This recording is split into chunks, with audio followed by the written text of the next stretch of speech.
Hey everyone, welcome back to another video. So if you're new here, my name is Shah. I'm a branding and web designer based in the UK. And today I'm going to be doing a Q&A video answering all the questions you guys ask about branding and web design. I've done one of these in the past and I know you guys really liked it. So I thought I would do a more updated one with some more frequently asked questions. So what I've done is I've gone and screenshotted some of the questions that I get asked the most, and I'm going to answer them in this video. So I'm going to start with the question that I get asked the most out of probably any question I've ever been asked on the internet about branding and web design. And this is if I can recommend any kind of courses on how to get started with web design and branding. Also, if I offer any courses or mentorship on web design and branding as well. So to answer the first question, I feel like before this year I would have answered to just Google everything and try and YouTube things and learn that way.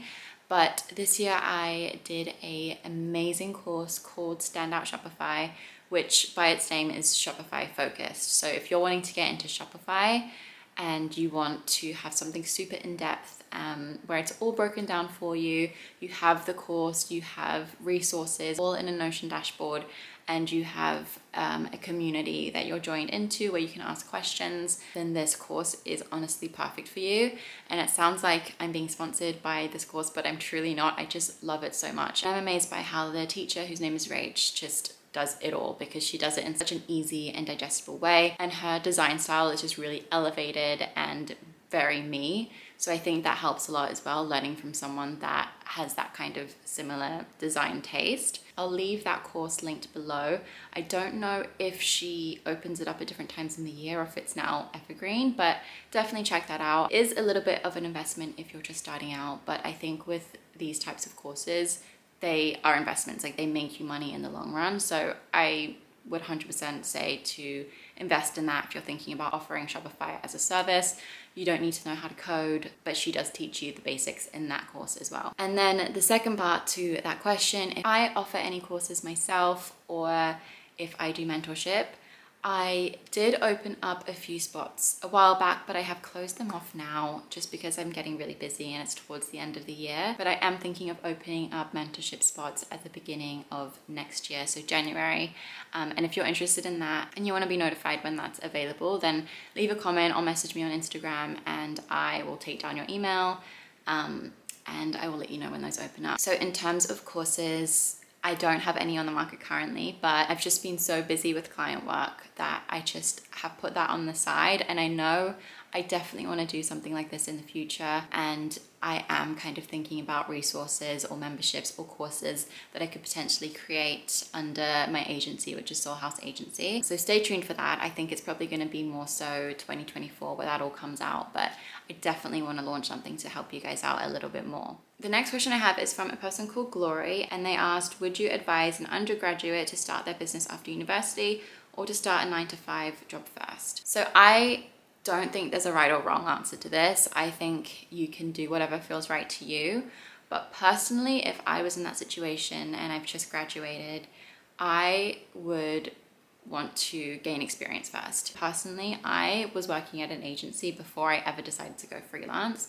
So I kind of gained experience that way. I gained confidence working with clients, being client facing, and all of that stuff is scary when you're first starting out. So having that guidance and being part of an agency and having people around you where you can ask questions, you can learn from, and you're not worried about getting those clients in because the agency is providing those clients, I think that is really beneficial when you're just starting out and you're fresh into the world of branding and web design and working with clients. So yeah, I would say if possible, try and get some experience on the job. Not to mention you will have consistent income coming in, which is so much less stressful than having a business. And also, I think so many people glorify having your own business, but it definitely isn't for everyone. Like, you might go into working a 9-to-5 and realize that you actually really like it. It's worth trying out before starting your own business. And if you do like it, that's great. You can continue that way and climb the corporate ladder. Or you could go the other way and realize you never want to work another day in 9-to-5 again. And that's really going to push you forward doing your own thing. But I will say, having compared both, they each have their pros and cons. Working for an agency, obviously you have less kind of pressure and stress on you in terms of getting new business in. You have that guaranteed income every month.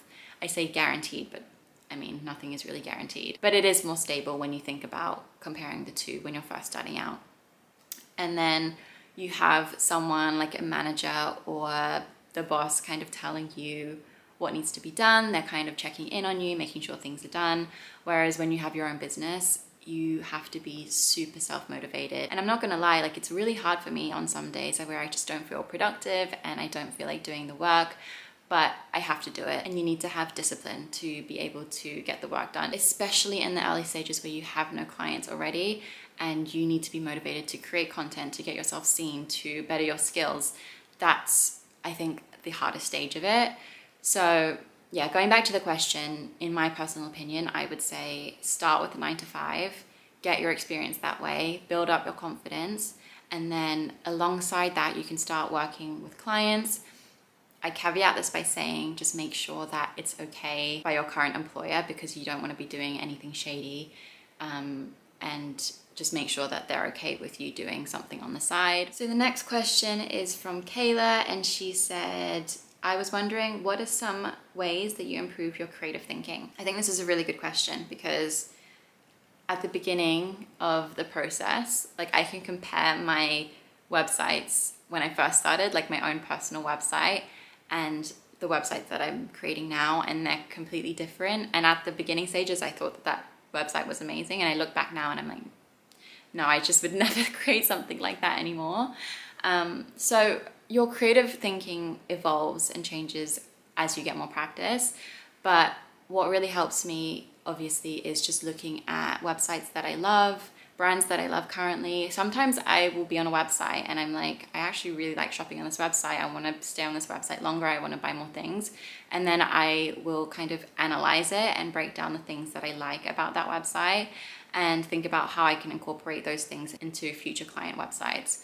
So just like everyday little things like that, where you're picking out things that you like. Also, obviously looking at designers that you love, seeing the work they're creating. I don't like to do this too much. Like I have a balance, because I don't want to subconsciously copy what they're doing. Sometimes when I love a design so much, I want to kind of use that in my own design. It's important to kind of have your own twist on that, because you don't want to be ripping off anybody's work. So yeah, I would say looking at brands you love, looking at designers you love, Pinterest, just scrolling through there. I love that, Behance. But also advice that isn't as straightforward is making time to kind of step back from everything you're doing and not feeling burnt out. Because I know for me, when I'm burnt out, I just can't. I have like a mental block, and that was super apparent after I came back from holiday. Like before I went on holiday and after I came back, just felt like two separate people. Before I went on holiday, I felt so burnt out. I just didn't have much creativity anymore. And just coming back, like even when I was on holiday laying on the beach, so many different ideas came to me for my business, for my clients' businesses. Just having room to step away and switch off really helps you when you come back, and it really boosts your creativity. So yeah, just remember that as well. Like don't always be in hustle mode. Take some time off, go for a walk, be in nature. That stuff really helps you boost your creativity. And then also pairing that with kind of more practical things where you're actively like looking at work and feeding your mind with all of these new ideas. The next question I got, which I've been asked a few times actually, is from Janelle, and she says, I was wondering if you started your business with a sole proprietorship, I can never say that word properly, or an LLC when you first started. So I think LLC is more American focused. I'm in the UK, so my process for this would be a little bit different to anywhere else in the world. But in the UK, I only need to be registered as a sole trader. I trade under my own name. I obviously have an agency, which is Soul House Agency, so I can use that name, but just in the fine print, I have to say trading as my name. So that is my process. I have friends who live in America and who have gone through this process, and it seems to me that you have to have an LLC when you start your business over there. I could be wrong, but I think it also depends on what state you're in America as well. But I would just say like dedicate 20 to 30 minutes just looking this up, because you don't want to get into any trouble. So yeah, this is different all over the world, so that I'm probably not the best person to answer this question. But I also actually wanted to start a new series about building your own business and starting your own business, and kind of breaking down the steps that I took as well, just like off of my own personal experience. So if that would be helpful to you, then let me know, and let me know the things you would like me to include in that as well, because I'd be more than happy to go off and film that. So another commonly asked question is how I find clients. And I thought I would answer this because I think I answered this in the first one, but to be honest, it's changed quite a lot. I feel like through different stages of my business, how I find clients is a little bit different. So at the beginning phases, you really want to work on getting your name out there. Nobody knows that you offer these services. So when you're at the very beginning stages of starting your business, you need to be pumping out content literally every day. Like, you need to be seen by all the different kinds of people. I would say TikTok is such a good one for this. And if you don't know what to post, you can talk about different web design tips. You can share your work, anything where you're just talking about being a web designer. People who need a web designer are going to take notice and click on your page and check out your work and contact you. So you just need to make yourself as visible as you possibly can. So TikTok, Instagram, YouTube even, but this just needs to be your main focus when you're first starting out. So that's what I tried to do just starting out. I also knew people that need a website, so that also helps. So try and like ask around, tell people what you're doing now, see if there is anyone that needs a website in your current circle. Even on your personal social media accounts, you can just do a quick post saying that you're now offering these services, and you might be surprised at who actually would need them or know someone that might need them. But I will say now at this stage in my business, I've been in business for around 2 years now, I would say, like working for myself. Maybe even longer. I am now in a place where I have had some really core clients that I have built really strong relationships with, and now they're referring me to other people. So majority of my clients now come through referrals. I don't know if you follow me on any of my social profiles. You'll probably notice that I've taken a step back in terms of content just because I've been a little bit busy. And because those clients are coming in now through referrals, I don't need to work so hard on pumping out that content. Obviously, at any stage you're in, pumping out content is going to help bring in more clients. But at this stage, I don't feel like it's a priority for me in what I'm doing. But yeah, I will go through different phases where the clients are coming in through referrals and then noticing that they're going to die down. And that's when I'll up my kind of marketing efforts and content creation efforts. But yeah, you will get to a place too when you have enough clients in that you see kind of this snowball effect, that your clients will start referring you and those new clients will start referring you, and that's how you build up getting those clients in. So yeah, at different stages you will need to do different things, and you will need to work on different things in order to get your clients. Beginning phases, all I can say is just focus on that visibility. Like, if you're not posting content every day, then that is what you should be doing. And then once you do have those clients, try and make the client experience as best as you can possibly make it, and really cater to your clients, make them feel special, obviously do a good job, and then they will start referring you to other people as well. I also get another question that kind of ties in with this, and it's how much would you charge when you're just starting out? And again, this varies so much. Like, it's a really hard question to answer, but for me, I'm just going to go off of my experience because that's all I can speak about, really. I obviously had some background in design. I was first starting out. I was working at an agency doing social media marketing, and I was creating graphics. I guess I had a good eye for design. Obviously, offering new services such as web design was new to me, and also branding. When I had the opportunity to work on someone's branding and website, it was a jewelry brand.